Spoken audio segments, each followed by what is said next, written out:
अस्सलाम वालेकुम नाज़रीन, आप देख रहे हैं JN न्यूज़ HD। आइए नजर डालते हैं आज की अहम खबरों पर।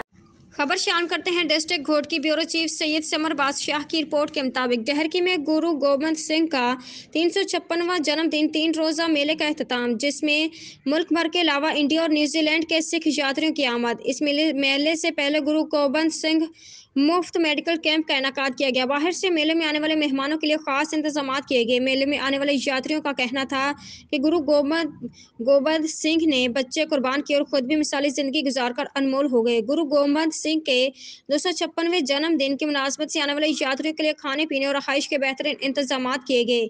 इस 3 रोज़ा मेले में आने वाले यात्रियों के लिए मालूमाती बुक स्टॉल भी लगाए गए, जिसमें बाबा गुरु नानक और गुरु गोबिंद सिंह के जिंदगी पर अहम और जामे रोशनी डाली गई है।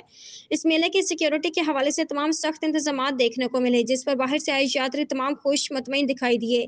पाकिस्तान की तरक्की और खुशहाली की दुआएं भी करते रहे। उनका कहना था कि पाकिस्तान खुशहाल और पुरअमन मुल्क है। उसकी आवाम प्यार बांटे और खलूस से दिल से अपने मेहमानों की इज्जत करने वाले बाशूर कौम है। सिंध के लोग खासकर डहरकी में हमें बहुत मान मिला।